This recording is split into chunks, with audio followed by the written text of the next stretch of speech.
할렐루야. 오늘 본문 2절에 보면 너는 말씀을 전파하라 그랬습니다.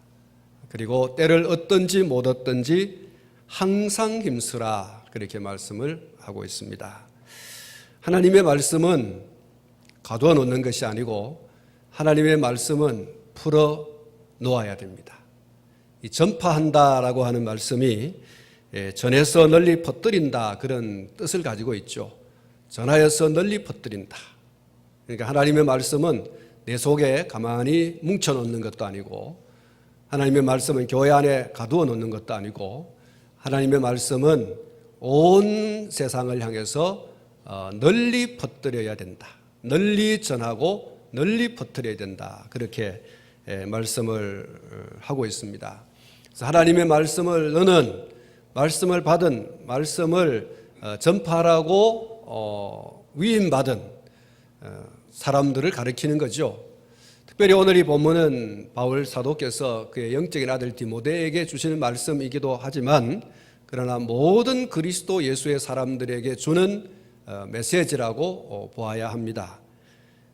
그 메시지 중심이 바로 이겁니다. 너는 말씀을 전파하라. 때를 얻든지 못 얻든지 항상 힘쓰라는 것이죠. 하나님의 말씀은 받은 내가 잘 간직하여야 하기도 하지만, 그러나 간직하는 데서만 그치면 안 되는 것이다. 그래서 널리 아직도 들어보지 못한 사람들에게 그 귀에 익숙하도록, 그 귀에 딱지가 않도록, 그리고 그 말씀을 듣고 예수님, 이 복음의 핵심인 예수님을 그리스도로 믿는 데까지 나올 수 있도록 그렇게 전파하여야 하는데, 그것이 책임이고 그것이 사명이다. 말씀을 받은 자, 말씀을 들은 자, 말씀을 전파하라고 소명을 받은, 사명을 받은 모든 사람들이 감당해야 하는 책임이고 사명이다. 그렇게 말씀을 하고 있습니다. 왜냐하면은 하나님의 말씀을 받은 자, 하나님의 말씀을 맡은 자들을 향한 삼위 하나님의 명령입니다. 말씀은 널리 전파해야 된다라고 하는 것이 하나님의 소원이기도 하고 예수님의 소원이기도 하고 성령님의 소원이기도 합니다. 또 그것은 더 나아가서 강력한 표현으로 명령입니다. 명령은 해도 되고 안 해도 되는 것이 아니고 마땅히 당연히 그렇게 해야 되는 것이죠. 그것이 오늘 이 본문 말씀에서 주고 있는 중요한 말씀이다. 그렇게 말씀할 수 있습니다. 에스겔서 3장에 보면 하나님의 말씀을 전파할 것에 대한 여러 번의 명령이 소개가 되고 있습니다. 에스겔서 3장 4절에 보면 그가 또 내게 이르시되 인자야 이스라엘 족속에게 가서 내 말로 그들에게 고하라. 그렇게 말씀을 했고, 또 에스겔 3장 10절부터 11절 말씀에 또 내게 이르시되 인자야 내가 내게 이를 모든 말을 너는 마음으로 받으며 귀로 듣고 사로잡힌 내 민족에게로 가서 그들이 듣든지 듣지 않든지 그들에게 고하여 이르기를 주 여호와의 말씀이 이러하시다 하라. 그러니까 말씀을 듣는 사람들이, 또 말씀을 들어야 할 사람들이 듣든지 안 듣든지, 그러니까 귀를 막고 소리를 지르고 하나님의 말씀을 정면적으로 거부하고 아니면 말씀을 전파하는 자를 때려서 죽이고 이렇게 하든지, 어떻게 하든지 듣는 사람의 입장에 서서 말씀 전하지 말고 너는 말씀을 전파하라. 듣든지 안 듣든지, 듣는 사람의 상황, 듣는 사람의 입장이 어떠하든지 간에 그 사람이 적대적 감정을 가지고 뭐 이렇게 폭언을 하고 폭행을 하고 귀를 막고 소리를 지르고 어떻게 하든지 간에 너는 너의 책임, 너의 사명을 다해야 된다라고 하는 것이 하나님께서 에스겔에게 주신 그런 말씀 전파의 책임과 사명의 메시지죠. 17절 말씀에 보면은 인자야 내가 너를 이스라엘 족속의 파수꾼으로 세웠으니 너는 내 입의 말을 듣고 나를 대신하여 그들을 깨우치라. 파수꾼은 방비의 책임도 있지만 동시에 해가 뜨면 해가 뜬다라고 알릴 책임이 있고 적군이 쳐들어오면 적군이 온다라고 알려서 자기가 파수하는 그 성 안에 있는 사람들이 안전과 보호와 또 나아가서 적이 쳐들어올 때 대피를 잘할 수 있도록 해주는 역할을 하는 게 파수꾼입니다. 하나님께서는 에스겔 곧 하나님의 말씀을 맡은 하나님의 말씀을 받은 그래서 반드시 전파해야 할 책임을 가지고 있는 에스겔에게 말씀하시는 거지요. 너는 파수꾼이다.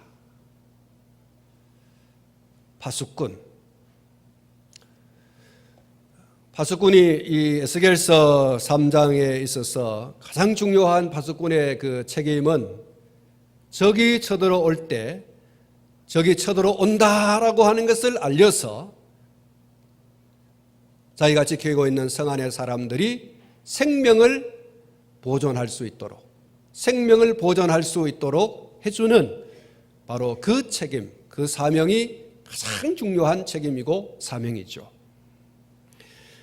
하나님께서 에스겔로 하여금 너는 이스라엘 족속의 파수꾼이다.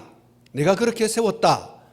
라고 하는 것은 이 말씀을 들어야 할 사람들에게 반드시 전파해서 하나님의 심판에서 벗어나게,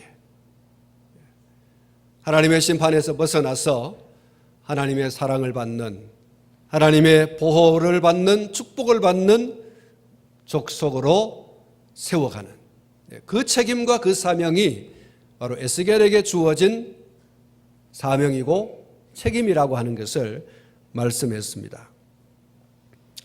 마태복음 28장 18절 20절 잘 아시는 말씀인데 이렇게 말씀합니다. 예수께서 나와 말씀하여 이르시되 하늘과 땅의 모든 권세를 내게 주셨으니 그러므로 너는 가서 모든 민족을 제자로 삼아 아버지와 아들과 성령의 이름으로 세례를 베풀고 내가 너에게 분부한 모든 것을 가르쳐 지키게 하라. 그렇게 말씀하고 있습니다. 주님이 파송하실 때 책임을 맡기죠. 사명을 맡깁니다. 너는 가서 모든 민족을 제자 삼아라. 제자를 삼으려고 하면 하나님의 말씀으로 훈련해야 되죠. 하나님의 말씀으로 양육하고 훈련하고 그렇게 해서 제자를 삼아라.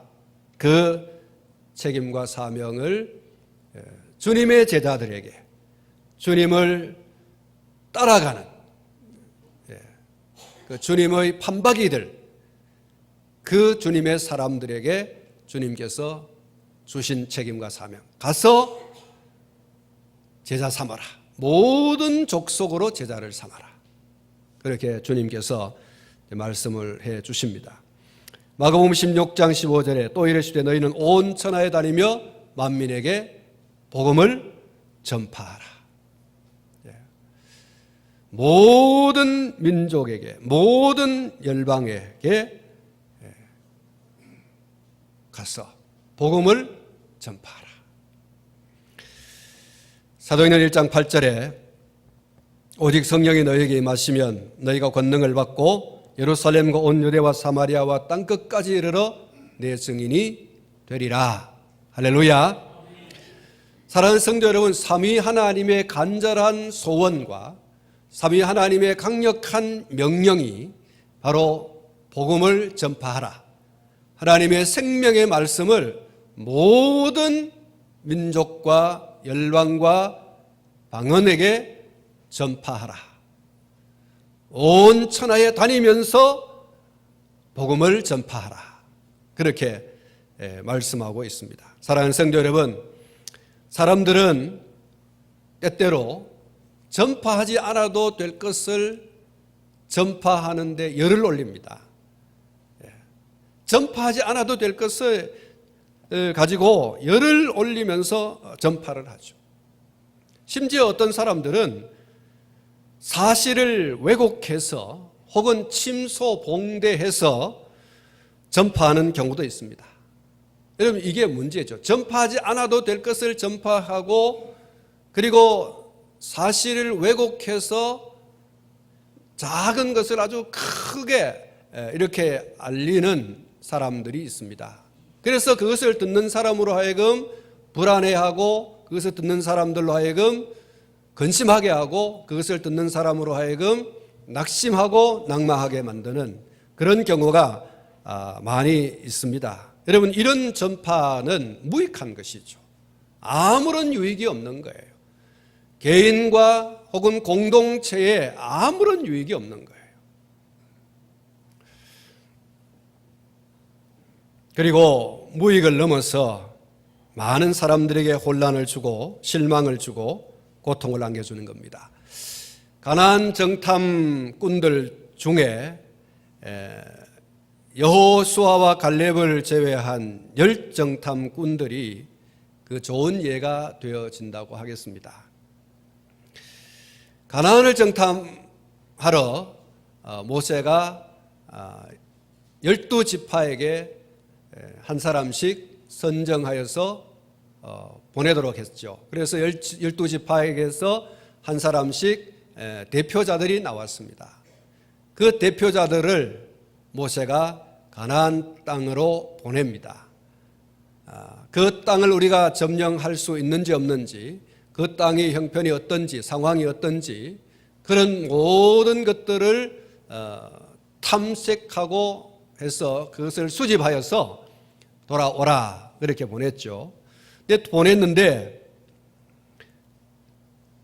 2사람을 제외하고 10사람의 보고가 백성들에게 고통과 아픔을 주었습니다. 여호수아와 갈렙 2사람 외에는 10사람이 침소봉대한 그런 이야기를 백성들에게 알렸죠. 민수기 14장 1절부터 4절 말씀에 그 내용이 소개가 됩니다. 온 회중이 소리를 높여 부르짖으며 백성이 밤새도록 통곡하였더라.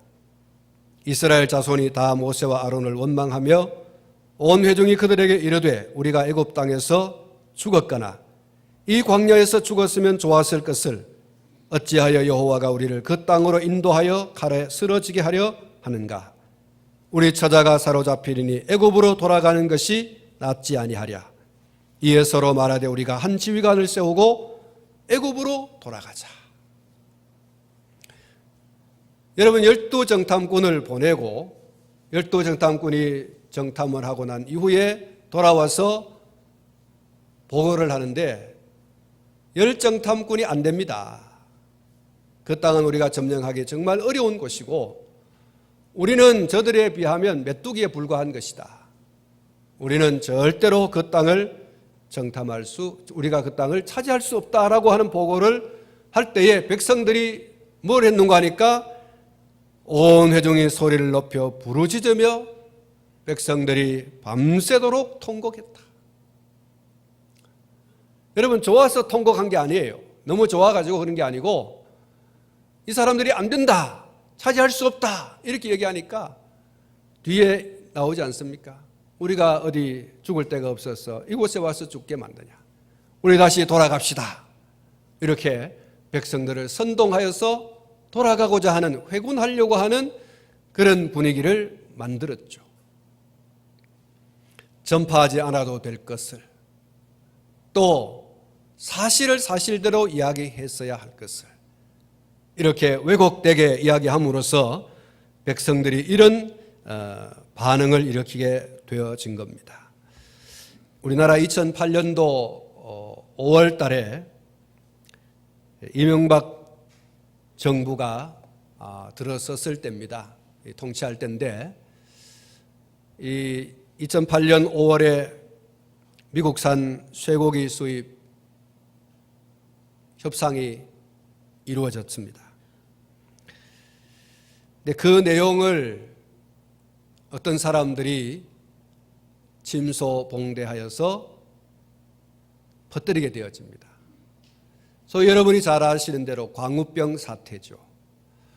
미국산 제국이 들어오면 우리나라 백성들은 다 광우병 걸린다.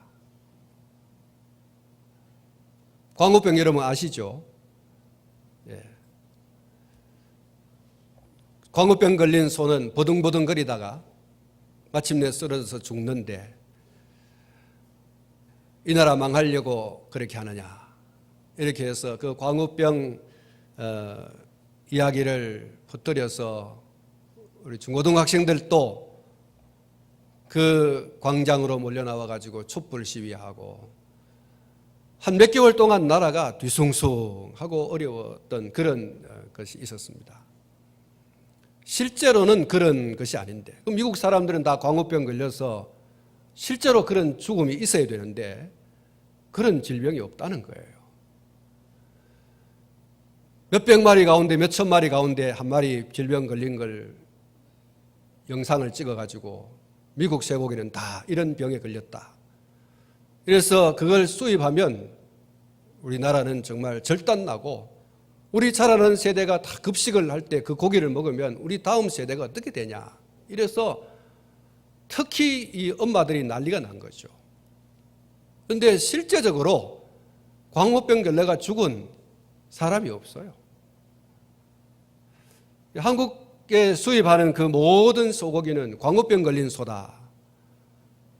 이런저런 그런 소문을 내므로써 온 나라가 그냥 거기에 함몰돼서 정말 어려운 한때가 있었습니다. 실제로 그런 것은 모르겠습니다만은 요즘 사드 문제도 그렇지 않습니까? 사드 배치하면 그 아래에 있는 사람들은 다 그 전파되는 그것에 감염이 돼가지고 바이러스에 감염돼서 질병에 시달리다가 죽는다 그랬는데 실제로 괌에 이 사드 배치한 곳에 그런 질병을 앓는 사람이 없다는 거예요. 일본에도 사드가 있는데 그런 보도가 나온 적이 없다는 겁니다. 근데 그곳에 있는 군인들이 그 질병에 걸린 사람들이 있어야 되는데 실제로 그런 질병에 걸려서 죽었다는 보도가 없다는 거예요. 근데 우리 한국 사람들은 유독히 그런데 민감하죠. 그래서 막 지금도 아까 이인기 전 의원이 와서 얘기를 하는데 아직도 저 성주에는 하루에 한 1,000명씩 정도 이렇게 나와가지고 막 데모를 한대요. 또 저 김천에서 또 그 가까이 사드를 배치한다 그러니까 성주에도 안 되는 것을 왜 이곳에 가까운 곳에 배치하냐고 막 그래서 또 데모를 하고 참 이 잘못된 정보의 전파는 이스라엘 백성들이 가나안을 점령하기 이전에 가나안에 대한 정보를 듣고 백성들이 소리내어서 통곡하면서 밤을 새워가면서 그들이 소리를 지르면서 모세를 대적하고 그리고 우리가 어디 죽을 데가 없어서 이곳에 와서 죽게 만드냐. 모세를 제거하고 다른 사람을 지도자로 세워서 우리 돌아가자. 이런 회군 운동이 일어났어요. 잘못된 정보에 의한 겁니다. 이런 좋지 못한 결과를 초래하는 그런 결과가 나옵니다. 잘못된 정보, 침소봉대한 정보, 허위사실 유포 그런 것이 이런 결과를 가져오는데 아까 말씀드린 그 촛불 시위가 100일 정도 그렇게 진행이 됐습니다. 그 집회로 집회의 쟁점이 소고기 수입 반대가 아니라 거기에서 덧붙여져서 정권 퇴진 운동으로까지 번져졌죠.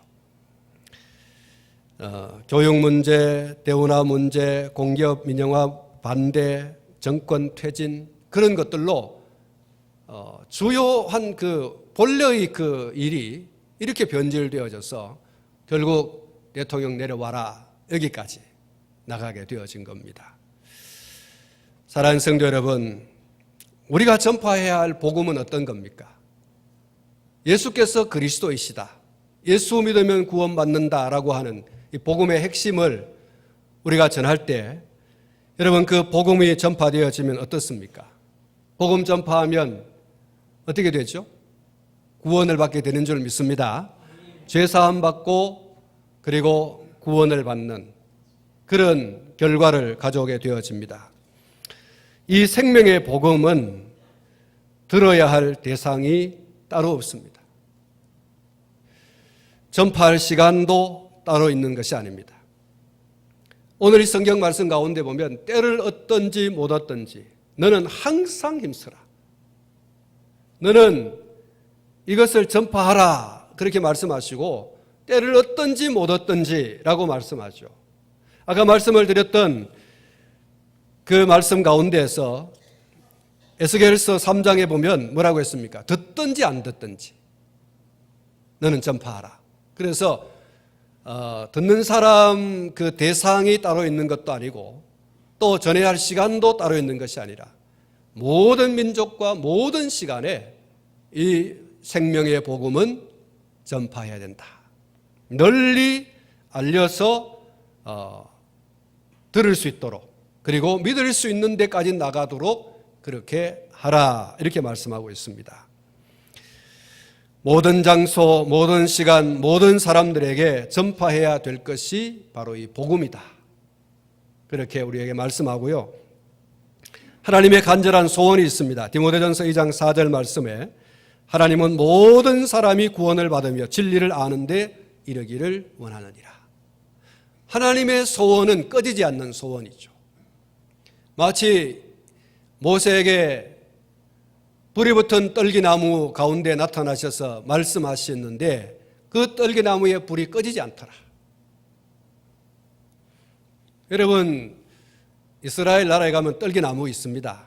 근데 떨기나무가 그렇게 막 커서 그 떨기나무에 불이 꺼지지 않을 만큼 계속 불이 붙고 그 나무에서 뭐 기름이 솟아가지고 계속 타도 나무가 뭐 이렇게 으스러지지 않고 잿더미가 되지 않는 그런 나무가 아니에요. 나무 그렇게 크지 않습니다. 근데 그 떨기나무에 불이 붙으면 금방 와르르 타서 나무가 잿더미가 됩니다. 그런데 모세가 본 나무, 떨기나무의 불은 꺼지지 않았다 그랬어요. 꺼지지 않았다는 것은 나무가 타서 잿더미가 되지 않았다라고 하는 것이기도 하고, 잿더미가 되지 않았기 때문에 불은 계속해서 붙어 있는 거죠. 결국 그것은 하나님의 소원은 꺼지지 않는 것이다. 오늘 디모데전서 2장 4절 말씀 역시 그렇습니다. 하나님은 모든 사람이 구원을 받으며 진리를 아는 데 이르기를 원하시느니라. 하나님의 이 소원은 꺼지지 않는 소원이에요.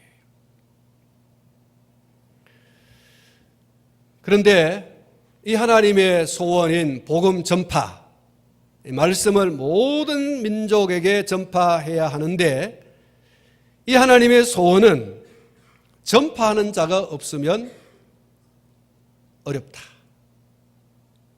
하나님은 저와 여러분들을 이 복음 전파의 나팔수들로 사용하기를 원하십니다.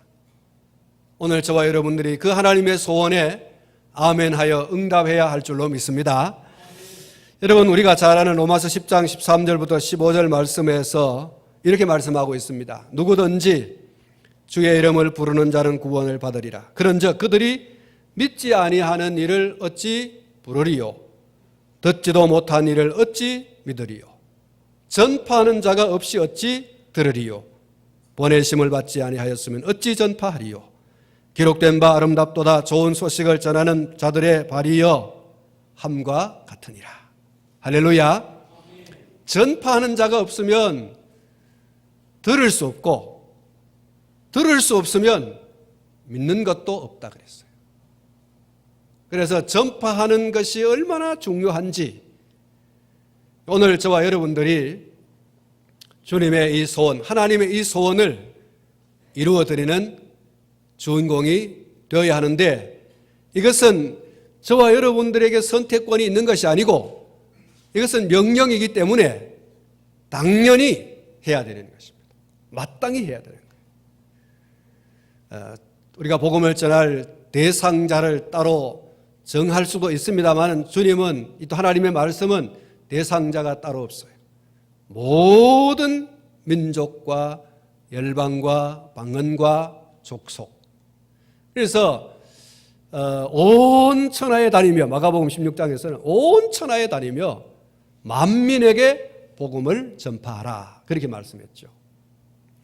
사랑하는 성도 여러분, 전파하는 자가 없으면 들을 수 없어요. 들을 수 없으면 믿는 자가 일어나지도 않습니다. 그래서 사랑하는 성도 여러분, 오늘 저와 여러분들이 이 전파하는 자의 책임, 사명 잘 감당할 수 있기를 축복합니다.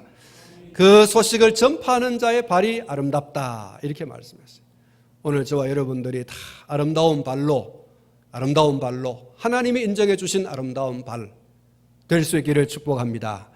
여러분, 우리 발에 매니큐어를 안 칠해도 괜찮고 우리 발에 이렇게 금으로 만든 것을 칭칭 안 감아도 괜찮아요. 우리 발이 어떠하든지 간에 그 발이 복음을 전하기 위해서 그렇게 걸음을 옮겨갈 때 그 걸음을 향해서 그 발을 향해서 우리 주님은 아름답다 이렇게 말씀하십니다. 사랑하는 성도 여러분, 우리는 이제 복음 전파에 대한 자세를 다시금 다잡아야 합니다. 바울 사도는 로마서 1장 14절부터 16절에서 간절히 소원하고 고백하고 선언하기를 이렇게 선언을 하고 고백하고 소원했습니다. 헬라인이나 야만인이나 지혜 있는 자나 어리석은 자에게 다 내가 빚진 자라. 그러므로 나는 할 수 있는 대로 로마에 있는 너희에게도 복음 전하기를 원하노라. 내가 복음을 부끄러워하지 아니하노니 이 복음은 모든 믿는 자에게 구원을 주시는 하나님의 능력이 됨이라. 먼저는 유대인에게요 그리고 헬라인에게로다. 할렐루야. 바울은 복음의 빚진 자 의식을 가지고 있었어요. 다른 사람에게 아무 빚도 진 것이 없지만 그러나 그가 스스로 나는 빚진 자다라고 하는 그 빚, 그것은 복음을 전해 주어야 하는 빚이라 그랬어요. 사랑의 빚 외에는 아무 빚도 지지 말라고 했는데 한 영혼을 주께로 돌아오게 하기 위한 그 애끓는 사랑으로 말미암아서 스스로 지는 빚, 그 빚. 바울은 나는 이 빚을 지고 있다. 헬라인에게도 혹은 유대인에게도 나는 이 빚을 지고 있다. 지혜 있는 자도 어리석은 자에게도 나는 이 빚을 지고 있다. 이 빚진 자의 의식. 빚은 갚아야 됩니까? 안 갚아야 됩니까? 예? 빚은 갚아야 되는 거예요. 남의 것을 내가 빌려 온 것이 빚이죠. 은행에 가서 내가 약속을 하고 돈을 갖다 씁니다. 그건 빚입니다. 은행에서 가져왔던 개인에게서 가져왔던 그건 빚이에요. 빚은 반드시 갚아야 돼요. 그 빚을 안 갚으면 도적이죠. 빚을 안 갚으면 사기꾼입니다. 빚은 갚아야 돼요. 이 바울은 내가 복음의 빚진 자다라고 하는 그 빚진 자 의식은 내가 이 복음을 전하지 않으면 나는 영적 도둑놈이다. 나는 사기꾼이다. 그런 얘기죠. 그러니까 복음을 전하지 않는 것이 자기 자신에게 얼마나 큰 죄인지를 바울은 스스로 그것을 이야기하는 거예요. 누가 바울에게 너 복음의 빚진 자다 이렇게 얘기하지 않았어요. 스스로 복음을 전하지 않는 것이 얼마나 잘못된 것이고 또 복음을 전하는 것이 얼마나 중요한 것인가라고 하는 것을 스스로 그렇게 자기 자신에게 세웠다는 거죠. 움직일 수 없는 그런 지게석처럼 그것을 자기의 마음판에 새기고 나는 어찌하든지 이 헬라인 혹은 유대인 혹은 지혜 있는 자들, 지혜 없는 자들 이 모든 사람들에게 나는 복음 전해야 된다. 그러면서 그는 이 복음에 대해서 부끄러워하지 않는다. 복음의 핵심이 뭡니까? 예수 그리스도를 믿으면 구원받는다라고 하는 거죠. 그 복음의 가장 중요한 핵심은 그겁니다. 그 복음을 전하는 데 있어서 바울은 나는 부끄러워하지 않는다. 누가 뭐라고 하든 간에 내가 복음을 들고 사람들에게 전하는 그것을 인하여서 나는 부끄러워하지 않는데, 그 부끄러워하지 않는 이유는 그것을 믿는 자들에게 구원을 주시는 하나님의 능력이다. 영원한 생명을 얻는, 구원을 얻는 것이기 때문에 나는 이 복음 전하는 것을 인하여서 부끄러워하지 않는다. 빚진 자 의식과 복음의 능력을 바울은 분명하게 했습니다. 확신했습니다.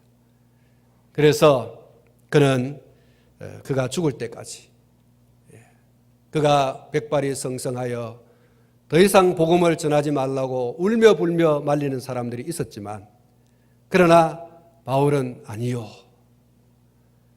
내가 내 생명이 다할 때까지 복음을 전하는 것은 나에게 주어진 사명이다. 나는 나의 달려갈 길을 다 달려가기까지 내가 이 생명의 복음을 전하지 않을 수 없다. 내가 만약 이것을 중단하면 그 일로 인해서 내게 화가 미칠 것이다. 이렇게 할 정도로 그는 그 생명이 다하는 순간까지, 여러분, 바울은 이방인의 사도로서 그의 모든 것을 다해서 복음 전파에 전력 질주했습니다. 그는 복음 전도 사역을 감당하고, 그리고 말년에 그가 복음을 다시금 전하려고 나서는 그 마당에 그가 예루살렘으로 올라가면 어떤 일을 당할지에 대해서 훤하게 하나님께서 계시를 줌으로 알고 있었지만, 그는 내가 어떤 고난을 받고 어떤 죽음을 당한다 할지라도 나는 가야 하리라. 아무도 그를 막을 수 없었어요. 내가 이 사명을 다 감당하기까지 나는 이 길 가야 한다라고 갔던 바울 사도, 무엇 때문에 그러냐? 빚진 자 의식, 또 복음의 능력, 그것을 확신했기 때문에 그는 그렇게 사명을 감당했던 거죠. 고린도서 9장 16절 말씀 가운데 보면 이런 말씀이 있습니다. 내가 복음을 전할지라도 자랑할 것이 없음은 내가 부득불할 일임이라. 만일 복음을 전하지 아니하면 내게 화가 있을 것이로다. 그랬어요. 복음 전하지 않으면 내게 화가 있을 것이다. 그렇게 확신하고 복음 전도하는 일에 최선을 다했습니다. 빌립보서 2장 16절에 생명의 말씀을 밝혀 나의 다름질이 헛되지 아니하고 수고도 헛되지 아니하므로 그리스도의 날에 내가 자랑할 것이 있게 하려 함이라 그랬습니다. 바울 사도는 그가 전파하는 복음의 열매를 확신했습니다. 그리고 후일에 주 앞에 서는 날 떳떳하게 설 수 있음을 또한 확신했습니다. 사랑하는 성도 여러분, 복음을 전할 때 혹은 복음을 전하는 기회 한정되어 있습니다. 첫째는 복음 전파는 예수님께서 재림하실 때까지입니다. 예수님 재림하시고 나면 더 이상 복음 전파는 우리가 할 수 없는 거예요. 할 필요도 없어요. 그것이 바로 끝이기 때문에. 그리고 두 번째는 복음 전파는 내가 살아있을 때까지입니다. 내가 죽으면 복음을 더 이상 전할 수 없어요. 전하고 싶어도 전할 수 없습니다. 그리고 세 번째는 내가 복음을 전해야 할 대상이 살아있을 때까지입니다. 내가 복음을 전하고 싶은데 죽어서 무덤 속에 들어가 버렸어요. 더 이상 복음을 전할 수 있는 기회가 없습니다. 복음을 전할 때 혹은 복음을 전할 수 있는 기회, 그것은 한정되어 있습니다. 근데 오늘 우리가 살아가고 있는 시대가 복음을 전파하는 데 있어서 많은 장애물들로 가득 차 있는 것이 사실입니다. 특별히 오늘 이 본문 말씀 가운데 보면 3절에 때가 이르리니 사람이 바른 교훈을 받지 아니하며 귀가 가려워서 자기의 사욕을 따를 스승을 많이 두고 또 그 귀를 진리에서 돌이켜 헛단한 이야기를 따르리라. 사람들은 복음보다 더 매력적인 것들을 추구하고 있습니다.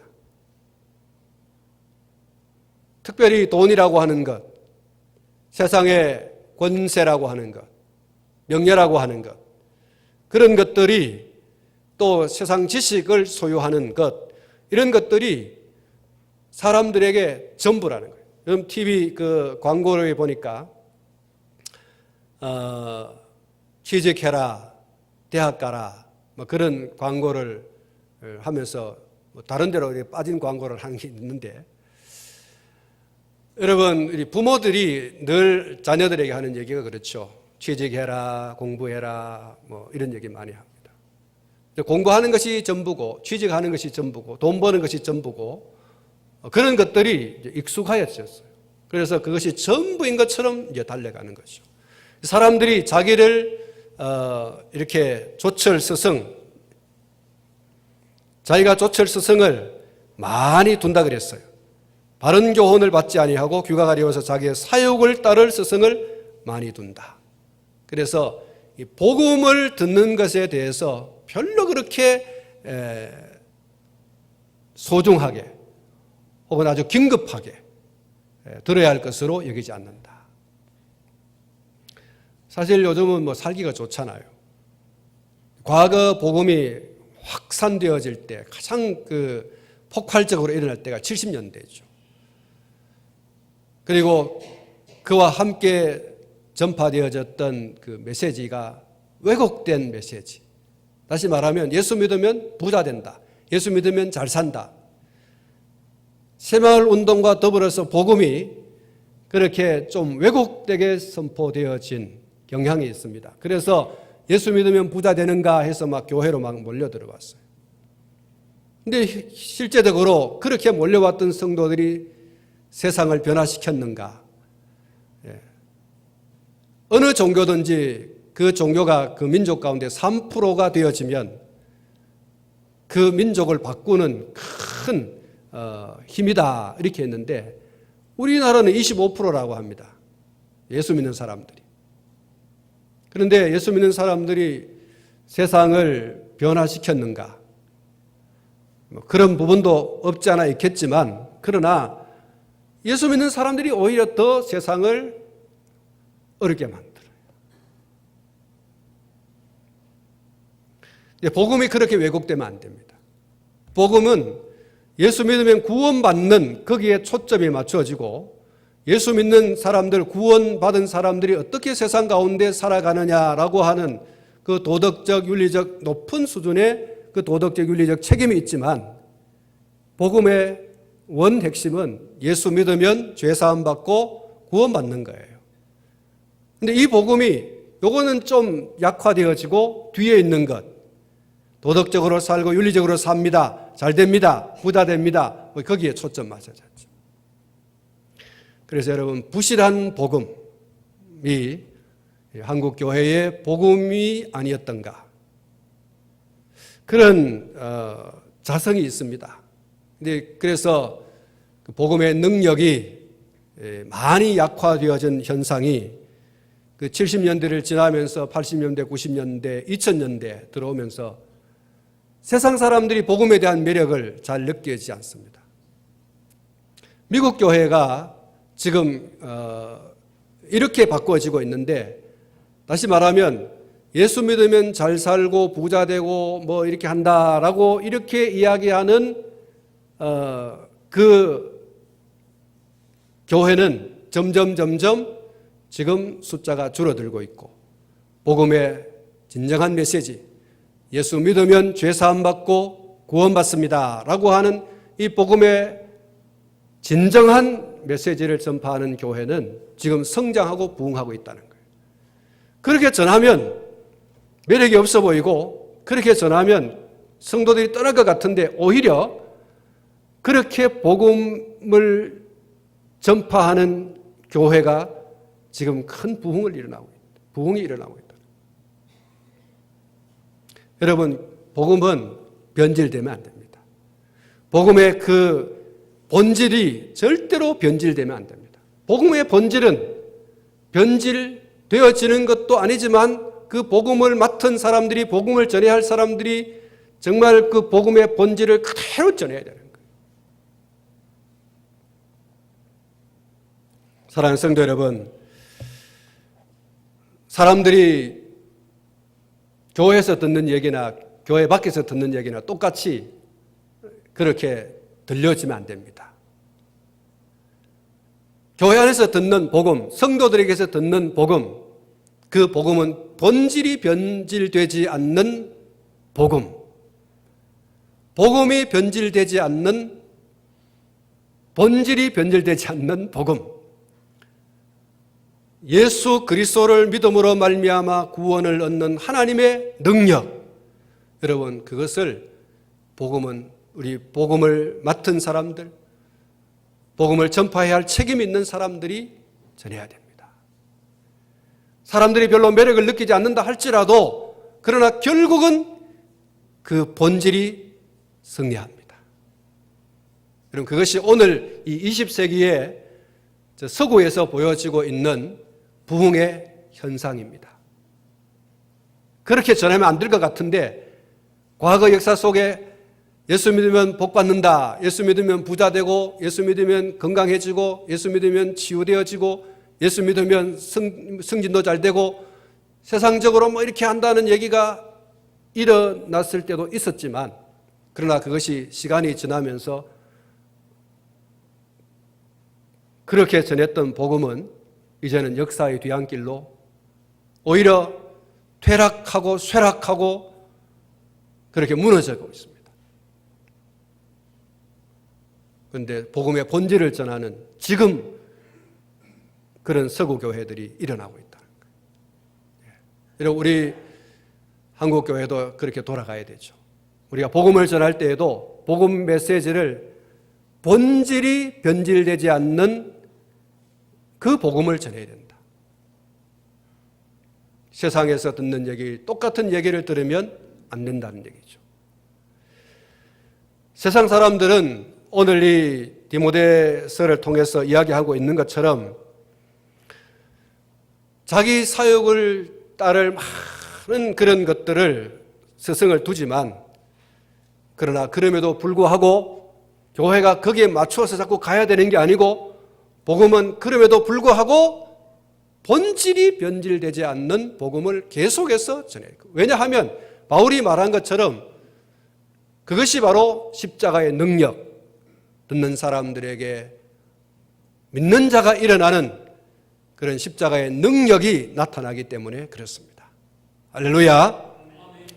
사랑하는 성도 여러분, 오늘 저와 여러분 정말 기도 많이 해야 됩니다. 우리나라의 종교차별법이 늘 말씀드렸지만 아직 통과되고 있지 않지만, 그러나 이 종교차별법이 통과되어지면 우리가 복음 전하기 정말 어려운 때를 맞이하게 되죠. 예수 그리스도 외에는 구원이 없다라고 선포할 수가 없어요. 우리도 구원이 있지만 당신네들도 구원이 있다 이렇게 얘기하면 괜찮은데, 구원은 오직 예수 그리스도를 믿어야지만 된다고 하는 얘기를 할 수 없는 법이 바로 종교차별법이에요.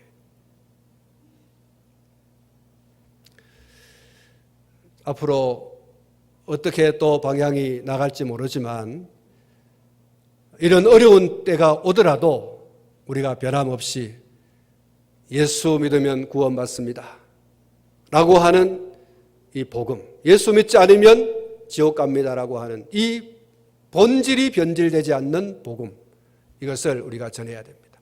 사랑하는 성도 여러분, 복음은 모든 사람들에게 그리고 한정된 시간 안에 전해야 됩니다. 제가 말씀드렸죠? 주님 다시 오시면 더 이상 복음을 전할 기회가 없어요. 내가 죽으면 복음을 전하지 못합니다. 내가 복음을 전해야 할 대상이 죽으면 복음을 전할 수 없습니다. 그러므로 모든 민족에게 복음을 전해야 되고, 하지만 그 복음을 전해야 할 기회는 한정되어 있습니다. 그래서 바울은 때를 얻든지 못 얻든지 그 한정된 기간이 끝나기 전에 복음을 전해야 됩니다. 나는 이 복음을 전하지 않으면 내게 화가 있을 것이고, 나는 이 복음 증거의 사명을 다 감당하기까지 나는 달려가야 된다. 나는 이 복음의 빚진 자고, 이 복음은 구원을 주시는 하나님의 능력이다. 이렇게 복음에 대하여 결론을 내렸고, 복음 증거자로서의 책임을 감당해야 될 것에 대해서 스스로 그렇게 결단하고 단언했습니다. 오늘 저와 여러분 복음을 전해야 됩니다. 항상 힘써야 합니다.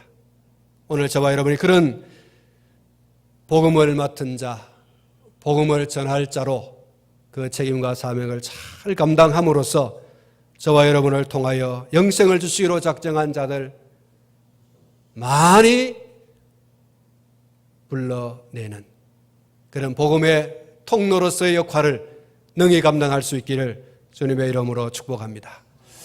기도하겠습니다.